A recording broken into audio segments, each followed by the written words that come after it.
Hi everyone, my name's Sara Thiam. I'm from SCDI. Thank you so much for inviting me along tonight. I'm really sorry I can't be there with you in person this evening, but I'm up in the Northeast very often, and indeed was there last week. I wanted to kind of disabuse you, first of all, of being an expert in any sense. I was really relying on Nikki to do that, and very much, of course, looking forward to hearing Andy later on.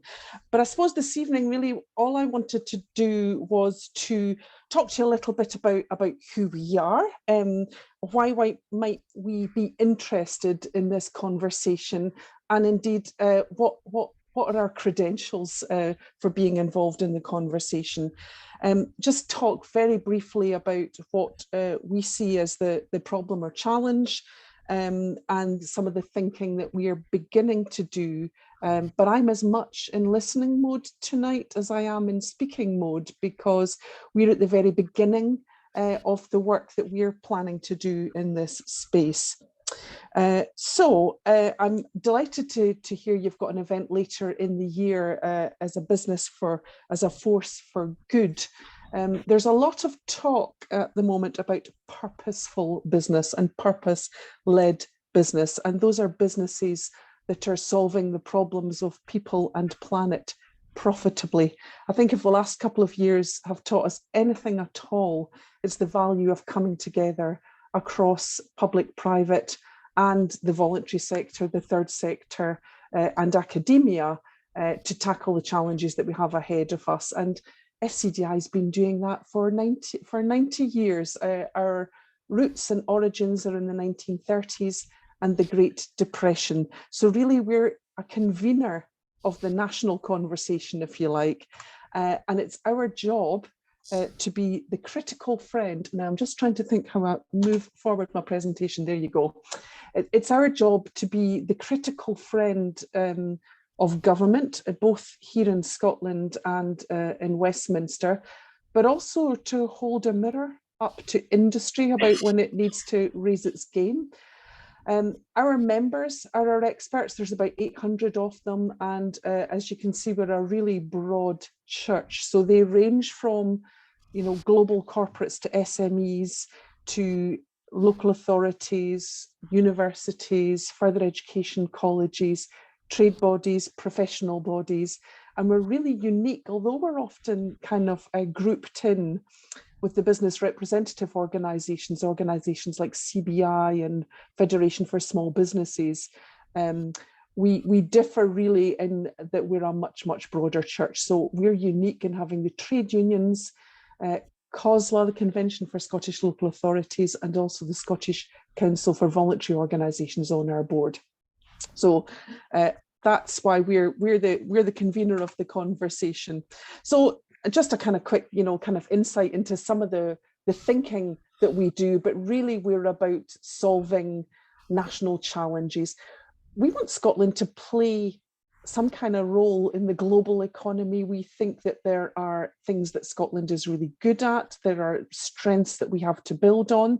But we differ from those other organisations in another respect, in that we have a Scottish board. I do not have a Westminster headquarters sending me the key messages of the week for us to put a kilt on.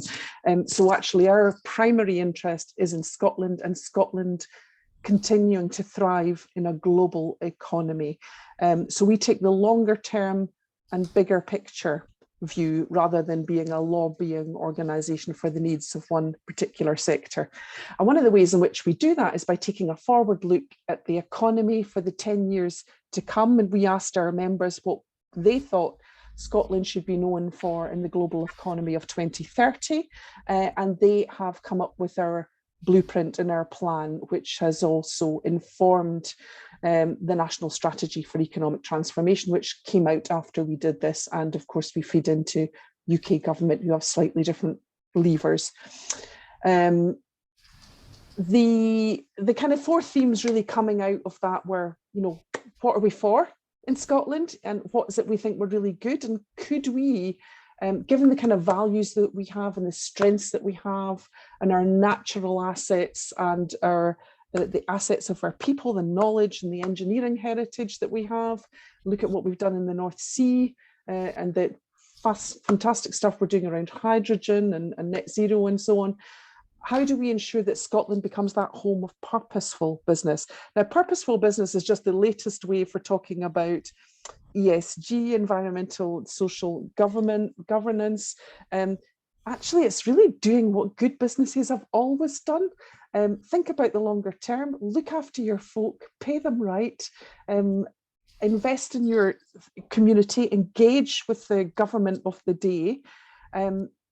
Because otherwise, if you're not thinking about social and environmental outcomes alongside profitability, A, you're not going to be here in 5 or 10 years time, and B, nobody's going to want to work for you, because guess what? That talent is mobile, and our young people don't want to work for the bad guys anymore. We want Scotland to be a living lab for innovation, so we're going to have to try new things. We might get them wrong and then try something else. We need to keep learning all the way through our careers. Terrifying statistics around, 65% of our children and grandchildren that are in schools just now we don't know what the jobs they're going to be doing, we don't know what they are yet. So that need to keep learning all the way throughout our lives and our careers is incredibly important. And of course, we want healthy places to live and work. One of the things that's really in our DNA at SCDI, and it's why we have regional committees in the northeast of Scotland and the Highlands and Islands in the south of Scotland, is that it isn't one size fits all. So what works in the Central Belt is not going to be the same thing that works in different parts of Scotland. So we do loads of events. We are non-party political. We engage across the political spectrum, and we also engage with industry leaders and public sector leaders as well. I suppose we really recognise that everybody is bringing something to the table when it comes to the economy.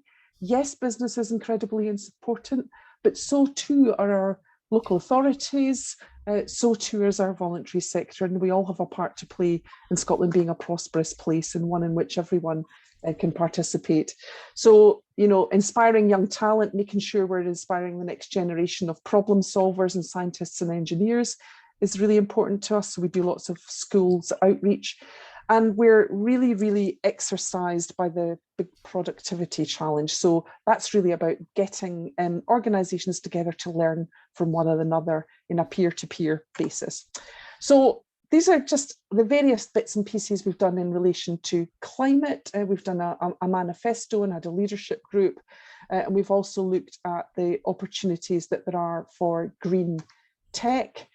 These are just the kind of asks and things that we've come out with as a result of the work that we've done and the groups that we've convened.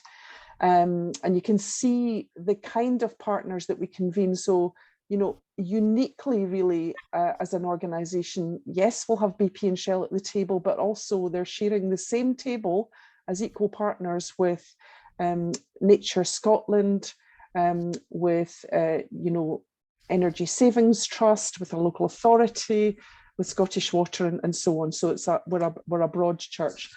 So these were really the kind of things we sort of looked at the multiple dimensions of how Scotland's going to get to net zero. We've set ourselves pretty challenging targets, and I've come up with a list of recommendations around that. But as you can see, we've considered the different aspects of it because it requires such fundamental system change. And then just thinking about tech and the opportunities that are in there, we're learning all sorts. There's some really exciting things happening in agri-tech. We think it's quite a considerable market, quite considerable economic opportunities for Scotland in that. So those are just some of the other bits and bobs that we've done. So we've also done quite a lot about doing really good case studies of organisations who are getting on with it and doing it. And there's lots of nice examples of small businesses who are driving carbon out of their operations, and also actually putting, solving those problems of the people and planet profitably at the heart of their business, and growing and being incredibly successful as a result of that. And also just kind of really simple advice for businesses about how they can make a start to get into net zero themselves.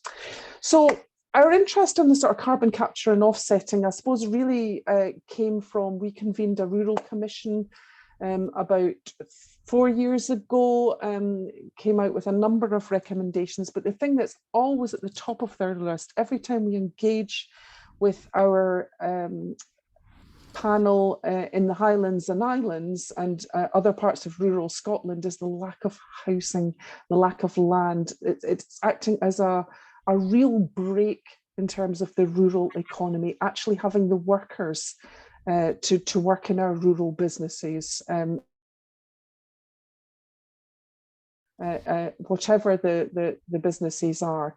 So actually that was partly what sparked our interest, but we were increasingly, our members were beginning to flag up to us some of the issues around what was happening to land because of the climate crisis. And, you know, Colin has captured it very well. We've heard about bloody Sitkas. You know, the climate crisis has really generated that interest in Scotland's land, and in particular that remote land, specifically for its value in offsetting carbon and emissions. So offsetting is not a substitute for sustained and permanent carbon production reduction. But at present, many organisations and companies and individuals are wanting to contribute whilst also implementing long-term investment and changes.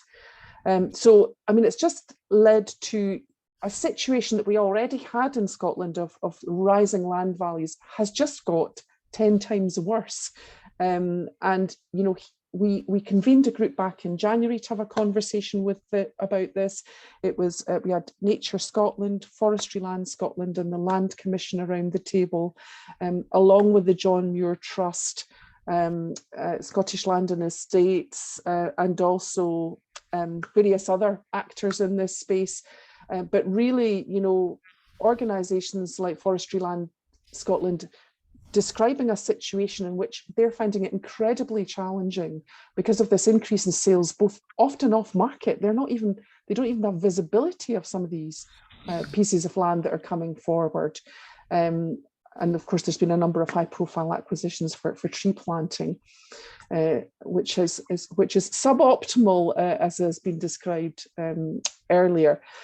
But I think for us, the key reason for sparking our interest in us wanting to convene a conversation about this was the fact that what is happening in terms of this land offsetting is very concerning from a number of perspectives, but not least the lack of community benefit. In what way are rural communities and rural economies actually benefiting from this rush to offset? So what have we done about it? Well, we are just at the beginning, we are just embarking on a process of doing a piece of research on this. So it's really why I'm here in listening mode tonight about how we can prepare an outline business case. We're pulling together a proposal which will prepare an outline business case for an innovative rural development, carbon capture and biodiversity delivery organisation. So in other words, we're trying to look at, is there some kind of vehicle that is owned by us, the people of Scotland, but which behaves commercially, that can then ensure that once land is appropriately dealt with, or used, or offset, or whether that's about peat or about tree planting of the right sort, not Sitka spruces, how is that value then delivered back into our communities and into the people of Scotland? And how do we ensure actually, are we reserving the land in Scotland for the last bits of offsetting we need to do? Or are we just making our land available for everybody in the world that wants to come and offset their carbon in Scotland? It's going to be really hard to drive carbon out of the operations of some industries, that it's going to take a lot longer. Should we be reserving that land for those industries where it's going to be harder? So there's all sorts of questions around this. So we're really putting together this kind of proposal for an outline business case. Obviously, we're looking at the sort of definition. We'll be doing desk research. What might such a vehicle look like? What kind of, how could it behave? So I suppose really we'll probably be coming out and consulting on that and asking more questions, but really in listening mode tonight. So I don't have many of the answers at this stage, but thank you so much for inviting me along. And I hope that gives you an insight into some of the thinking that's beginning to happen in this space. And I'm sure you will be aware of lots of other things that are going on that we can learn from and build on. So thank you.